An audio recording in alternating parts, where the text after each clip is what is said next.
Hello everyone. तो आज जो हमें केमिकल रिएक्शन समझनी है उसका नाम है एल्डोल कंडेंसेशन। तो यहाँ पे जो ये एल्डोल शब्द है, अगर हम इसको अलग अलग करके समझें तो यहाँ पे एल सफिक्स के लिए एल्डिहाइड यूज़ होता है, ओएल एल्कोहल के लिए यूज़ होता है, और जो यहाँ पे डी शब्द है ये एंड को रिप्रेजेंट करता है। इसका मतलब ये है कि इस केमिकल रिएक्शन में at the end as a product हमें अल्डिहाइड एंड एल्कोहल देखने को मिलेगा। एल्कोहल ऑल दो कंडेंस होके एल्कीन बन जाता है, वो अलग बात है। सबसे पहला सवाल कि ये केमिकल रिएक्शन किन के द्वारा परफॉर्म किया जाता है। तो ये केमिकल रिएक्शन जनरली ऐसे अल्डिहाइड या कीटोन परफॉर्म करते हैं, एल्कोहल भी परफॉर्म करते हैं क्योंकि वो ऑक्सीडाइज हो जाते हैं तो अल्डिहाइड और कीटोन बनते हैं। तो ऐसे अल्डिहाइड या कीटोन ये रिएक्शन परफॉर्म करते हैं जिनके पास अल्फ़ा हाइड्रोजन होता है। तो सबसे पहला सवाल ये है कि अल्फ़ा हाइड्रोजन का मतलब क्या होता है। अगर मैं यहाँ पर एक एग्ज़ाम्पल दूँ आपको, एक मैं अल्डिहाइड लिखता हूँ, तो हमारे पास ये एक अल्डिहाइड है CH3 C double bond O and H। तो यहाँ पे अगर आप ध्यान से देखो तो this is your functional group, this is your aldehyde.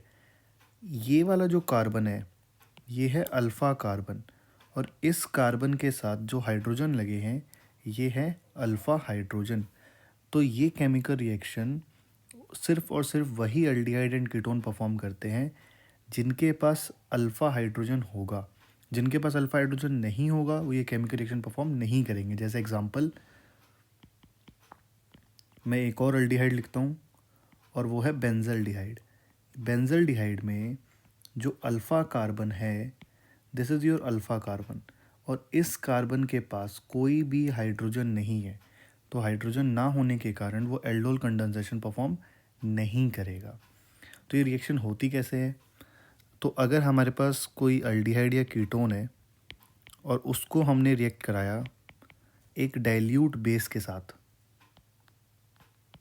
अगर हमने इसको डाइल्यूट बेस के साथ रिएक्ट कराया तो होगा क्या। रिएक्शन कुछ इस प्रकार से होती है, मैं पूरी मैकेनिज्म समझाता हूँ आपको इसकी। तो इसके हमें 2 मोल्स लेने पड़ेंगे। 2 मोल्स क्यों, 2 मॉलिक्यूल्स अलग अलग लिखने पड़ेंगे। एक मैंने इस मॉलिक्यूल को ऐसे लिख दिया एंड प्लस में एक और मॉलिक्यूल अलग दिखाने के लिए मैं अलग कोई दूसरा कलर यूज़ कर लेता हूँ।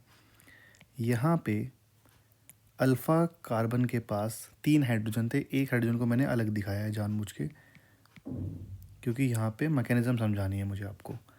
तो होता ये है, जो पहले वाला मॉलिक्यूल है उसमें आप कार्बन एंड ऑक्सीजन के बीच में पोलैरिटी बनाओ।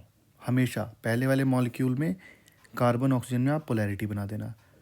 दूसरे वाले मॉलिक्यूल में कार्बन और हाइड्रोजन में तो carbon is delta negative and hydrogen is delta positive, because carbon is more electronegative than hydrogen.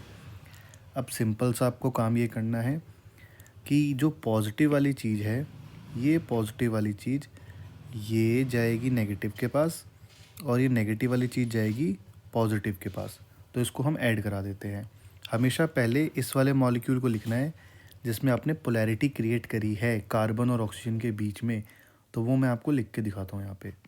तो CH3C। अब कार्बन ऑक्सीजन का जो डबल बॉन्ड है वो टूटेगा, यहाँ पे सिर्फ ऑक्सीजन रहेगा। हाइड्रोजन मैं इसके साथ लिख देता हूँ। अब इसके साथ क्या आने वाला है, इस ऑक्सीजन के पास ये वाला H आने वाला है, ठीक है। इस कार्बन के पास CH2 एंड CHO आने वाला है। तो हो गया ये हमारा एल्डोल। एल्डोल क्यों है, क्योंकि यहाँ पे अल्डिहाइड भी है, यहाँ पे अल्कोहल भी है। लेकिन इसमें भी एक स्टेप और होता है, जब इसको हम फर्दर हीट करते हैं तो यहाँ से वाटर बाहर निकलता है। वाटर कैसे बाहर निकलेगा, वाटर कुछ इस तरीके से बाहर निकलेगा, यहाँ से OH बाहर निकलेगा, इस वाले कार्बन से OH निकलेगा बाहर। अब H यहाँ से भी निकल सकता है और यहाँ से भी निकल सकता है। हमेशा H उस तरफ से निकालने की कोशिश करना जिस तरफ H निकलने के बाद जो डबल बॉन्ड हो वो बीच में आए। मैं आपको दोनों दिखाता हूँ। एक बार मान लेते हैं कि यहाँ से H निकल रहा है, तो ये कंपाउंड बन जाता double bond CH CH2 and CHO। या अगर इधर से निकलता तो ये कंपाउंड बन जाता CH3 CH double bond CH and CHO। इस वाले केस में डबल बॉन्ड बीच में आ रहा है, इसमें डबल बॉन्ड किनारे पे आ रहा है। डबल बॉन्ड मतलब कि पाई बॉन्ड। पाई बॉन्ड होता है वीक। अगर पाई बॉन्ड कॉर्नर्स पे मौजूद है तो उसकी स्टेबिलिटी कम हो जाती है। अगर पाई बॉन्ड बीच में मौजूद है तो स्टेरिक हिंड्रेंस के कारण उसकी स्टेबिलिटी बढ़ जाएगी। तो आपको ये लिख कर आना, आपको कोशिश करनी है हमेशा कि डबल बॉन्ड इस तरीके से बनाना है हीट करने के बाद कि वो हमेशा बीच में आए। तो आई होप आपको ये समझ में आ गया होगा। तो आप मुझे ये वाला सवाल ऐसी टोन का आप लोग मुझे करके दिखाएं। यहाँ पे सेम है, आप इसमें पोलैरिटी क्रिएट कर देना पहले मॉलिक्यूल में, और दूसरे में किसी भी तरफ से आप हाइड्रोजन निकाल सकते हैं क्योंकि दोनों तरफ सेम है, कोई दिक्कत नहीं आएगी। तो ये आप करके मुझे इसका एंड प्रोडक्ट और इसका IUPAC नेम बताना। जैसे इसका वाले का IUPAC नेम होगा, इसका होगा 1 2 3 4, तो इसका होगा 3 हाइड्रोक्सी, 4 कार्बन है, ब्यूट एन अल, ठीक है। और इसका नाम होगा 4 कार्बन है तो ब्यूट, डबल बॉन्ड कार्बन दूसरे पे है 2 इन एंड 1 अल, क्योंकि 1 पे अल्डिहाइड लगा है। ऐसे ही आप इसका करके